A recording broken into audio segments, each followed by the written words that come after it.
Varicose veins కి సరైన చికిత్స కోసం సంప్రదించండి ఎవిస్ హాస్పిటల్. నమస్తే రమగారు. నమస్తే జయ. రమగారు, రథసప్తమి విశిష్టత మీకు పోయిన సంవత్సరం మన ఇద్దరం రథసప్తమి బాగా చేసుకున్నాం రమగారు. చేసుకున్నాం చక్కగా. మీ పొద్దున్నే మేడ పాయసం మీద చేసుకుని సూర్య భగవానికి అర్పించి ఒక దండం పెట్టుకున్నాం. అవును, ఎవరైనా చేయవలసిందే అంతే. మా ఇంట్లో లేదు, మా వాళ్ళే, మాకు ఆనమాయితీ లేదు, ఇలాంటి కథలేం చెప్పద్దు మాకు. మేమేనా అందరు చేసుకోండి చక్కగా. రథసప్తమి ఏంటంటే పండగ అనకూడదు జయ, అది పర్వదినం. రథసప్తమి ఎలా జరుపుకుంటారు? Basic 2 rules. థర్డ్ది మీ ఇష్టం. ఓకే. పొద్దున్నే స్నానం చేయండి, సూర్యుడికి దండం పెట్టండి, ఫస్ట్ రూల్. తర్వాతది పాయసం చేయండి. ఓకే. సూర్యుడికి పాయసము నివేదన చేయండి. దీంతో పాటు ఇంకా చాలా రూల్స్ ఉన్నాయి, అవన్నీ పాటించుకుంటే మీ ఇష్టం, పాటించుకోకపోతే మీకే నష్టం, మేము చెప్పేది ఏం లేదు. ఓకే. అంతే పాయింట్. ఈ రథసప్తమి నాడు సూర్య జననం జరిగిందంటారు. రథసప్తమి నాటికే ఉత్తరాయణం దిశగా ఉత్తరపు నడక మొదలుపెట్టిన సూర్యుడు పూర్తిగా ఆ కరెక్ట్ ఆ రేఖలోకి కూర్చుంటాడని చెప్తారు. అక్కడ ఖచ్చితంగా స్థిరపడతాడు అని. ఈ రోజు నుంచి రేపు సూర్యుడు అంటే పంటలకి అవసరమైన కావాల్సినంత వేడిమిని ఇవ్వడం మొదలు పెడతాడు. చాలా విషయాలు చెప్పబడతాయి సూర్యుడిని గురించి. మామూలుగా మనం సూర్యుడిని చెప్పుకుంటాం ప్రత్యక్ష నారాయణ స్వరూపం. పరమేశ్వరుడు, ఈ మన మహావిష్ణువే మనకి స్థితికారకుడు. ప్రపంచపు నాటకానికి అంతటికీ కారణం మహావిష్ణువు. ఆయన నాటకం నడిపించేందుకు పెట్టుకున్న డైరెక్టరు సూర్యుడు. సూర్యుడి వల్లే మానవుల రోజు, అంతేగా? అంతే. సూర్యుడి వల్లే మానవుల ఆహారం. మనకు కావాల్సింది ఏమిటి? ఒక మనిషి, ఒక ప్రాణి జీవించడానికి ప్రధానమైంది ఆహారమే కదా. ఆ ఆహారాన్ని పండించేందుకు ప్రధానమైన హేతువు ప్రత్యక్ష నారాయణుడైన సూర్యుడు. నారాయణుడిలోనే మనం సూర్యుడిలోనే భగవంతుణ్ణి దర్శించవచ్చు. ఆ సూర్య మండలంలో ఉంటాడట విష్ణుమూర్తి. విష్ణుమూర్తి ఉండి ఆ సూర్యమండలంలో ఉండే ప్రపంచాన్ని సంరక్షిస్తూ ఉంటాడు. మనం ఆ బింబాన్ని చూసామంటే నారాయణమూర్తిని చూసినట్టే. అంతే. నీకు తేరు చూడలేం, బాగా ఇట్లా అదే పనిగా లైట్ వర్క్గా చూసినట్టు చూడలేం కదా. ఉదయకాలంలో చూడగలుగుతాం, అప్పుడు ఆయన ప్రశాంతంగా ఉంటాడు. సాయంకాలం కూడా చూస్తాం. సాయంకాలం దిగెళ్ళిపోయే వాడికంటే పొద్దున్నే లేచి ఫ్రెష్గా ఉన్నవాడు మంచివాడు, బెటర్ రిజల్ట్స్ ఇస్తాడు. సాయంకాలపు సంధ్య మంచిదే. సాయం సంధ్య వెళ్ళగానే రాక్షసుల కాలం వచ్చేస్తుంది. ఓకే. అందుకని సాయం సంధ్యని ప్రత్యేకంగా మంత్రంతో ఉపాసన చెప్పారు, కానీ సాయం సంధ్యకి నమస్కారం చేయమని సాధారణ వాళ్ళకి చెప్పాల. సాయం సంధ్యోపాసన ఉంది. ఏది? సంధ్యావందనం చేసేవాడు వాళ్ళు మంత్రాన్ని తమకి కవచంగా పెట్టుకుంటారు. మనలాంటి వాళ్ళు, మామూలు వాళ్ళు ఏం చేయాలి? అందుకని మనము ఉదయకాలం నమస్కారం చెప్పారు. ఈ ఉదయకాలం సంవత్సరం అంతా నువ్వు ఎలాగైనా నమస్కారం చేసుకో. ఈ మాఘం ప్రత్యేకమైన దినాల్లో మాత్రము స్నానించి నమస్కరించు. అవకాశం ఉంటే కొంచెం నీరివ్వు, ఆయనకి అర్ఘ్యం ఇవ్వు. ఏ నదీ నదాల్లోనూ నిలబడి అర్ఘ్యం ఇవ్వగలిగావా మహత్తరంగా ఉంటుంది, నీ జన్మ ధన్యమైపోతుంది.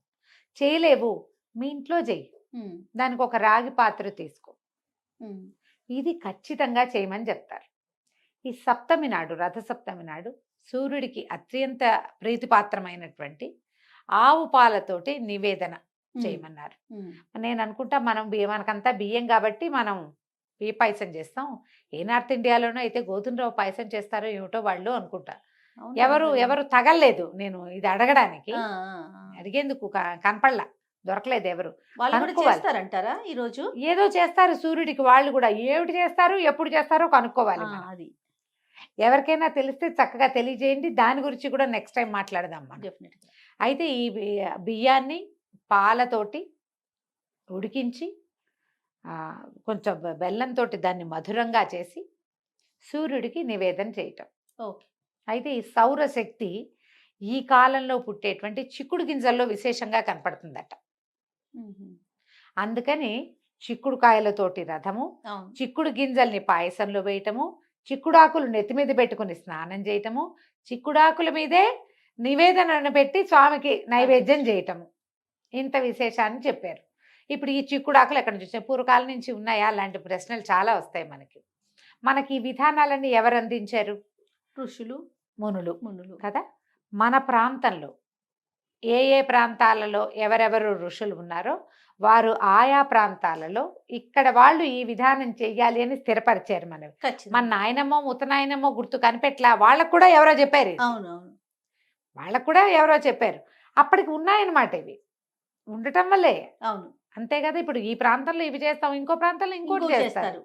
వాళ్ళు అవి చేయడానికి కారణం ఏంటంటే ఆ ప్రాంతంలో ఎందులో శక్తి ఉందో ఈ సమయంలో ఏం తినాలో మనకు ముందున్నటువంటి ఋషులు మునులు ద్రష్టలు విజనరీ పీపుల్ వాళ్ళు స్థిరపరిచి పెట్టారు. ముందు మన సందులో ఎక్కడైనా చిక్కుడు చెట్టు ఉందో లేదో చూడండి, వాళ్ళతో ఫ్రెండ్షిప్ చేయండి. First okay.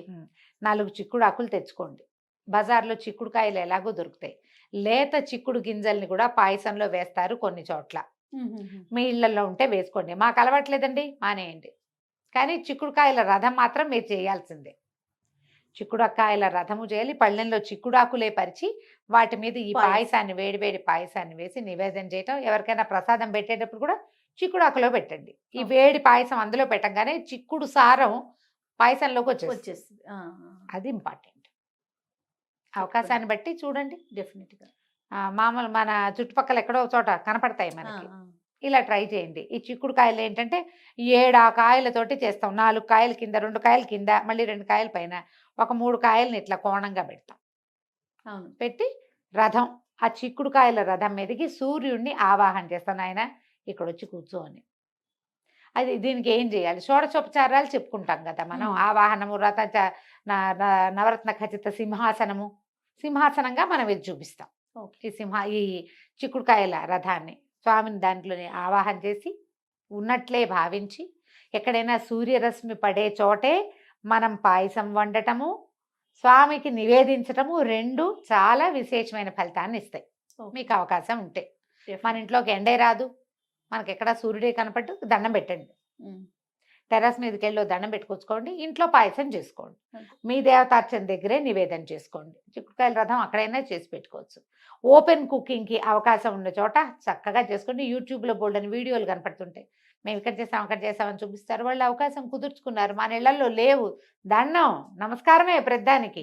అలా చెయ్యాలి, మేము అలా చేయలేకపోతున్నాం, ఇట్లా చేసినాం తండ్రి, ఈ రకంగా అయినా మమ్మల్ని కరుణించు అంతే అని అపరాధ సహస్రాణి క్రియంతే అహర్నిశమ్మయ అని ఒక నమస్కారం చేసుకుని దాసోయమితి మామత్వ క్షమస్వ సూర్యనారాయణ, మమ్మల్ని క్షమించిన ఆయన, మేము నీ దాసులో, మాకు అవకాశం ఉన్నంత మటుకు చేసాం అంతే.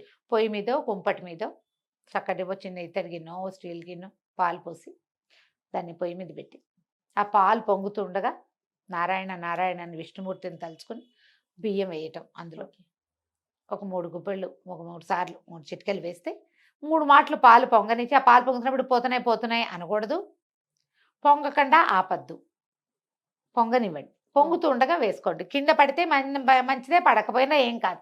పొంగు వచ్చినప్పుడు చేయాలంతే. ఆ పాలకి విశేషంగా పాయసం ఉడుకుతుంది. మొత్తం బియ్యం ఉడికిన తర్వాతే బెల్లం వేయండి, లేకపోతే ఉడకదు, బొండుగలుగా ఉండిపోతుంది. రథసప్తం పాయసం అంటారు, అంటే బాగా ఉడకంది అని అర్థం. అలా చేయకండి. మీరు బెల్లానికి తొందర పెడితే ఉడకదు. మరి కాసిన పాలు పెట్టుకోండి, బియ్యం ఎక్కువ వేయబోకండి. అంత గిన్నెడు పాలు పెడితే గుప్పెడే బియ్యం చక్కగా సరిపోతుంది. అది ఈ పాలు అన్నం బాగా ఉడికిన తర్వాత అప్పుడు బెల్లం వేసి కొంచెం నెయ్యి పోసి దాంట్లో స్వామికి నివేదన చేయటం. జీడిపప్పులు కిస్మిసులు వేయించి వేయరు. మన సూర్యనారాయణమూర్తికి పళ్ళు లేవని జీడిపప్పు వేయకూడదని కొన్ని చోట్ల చెప్తారు, నాకు అది తెలియదు. కానీ ఇక వేరే వంటకం లేదు, ఇక్కడ ఏం వండామో దాన్నే నివేదన చెయ్యాలి. మళ్ళీ మనం జీడిపప్పులు వేయించాలంటే దింపి కింద పెట్టి మళ్ళీ ఇంకో గిన్నెలో వేయించి చేయాలా, అందుకని అవి లేవనుకుంటాం. మేమేం చెయ్యం, వేరే కాపం ఏం లేదు. నేను నివేదన చేసేటప్పుడే నెయ్యి వడ్డించి నివేదన నివేదించడం. దాంతోపాటు అరటిపళ్ళు, కొబ్బరికాయ, వడపప్పు, పానకం మీ శక్తి అనుసారం ఏదైనా చేసుకోవచ్చు. విశేషించి పాయసమే నివేదన.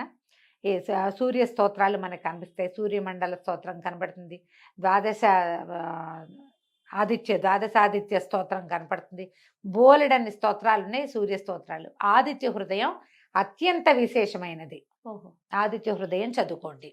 ఈ నెల రోజులు మాఘమాసంలో మనము ఆదిత్య హృదయం చదువుకుంటే ఆరోగ్యం సిద్ధిస్తుంది. ఆరోగ్యానికి మంచిది. కార్యజయం కదా ఆయన. కార్యజయం, సూర్యుడు ఆరోగ్య ప్రదాత, కార్యజయం కూడా మనకి పనులు అవుతాయి.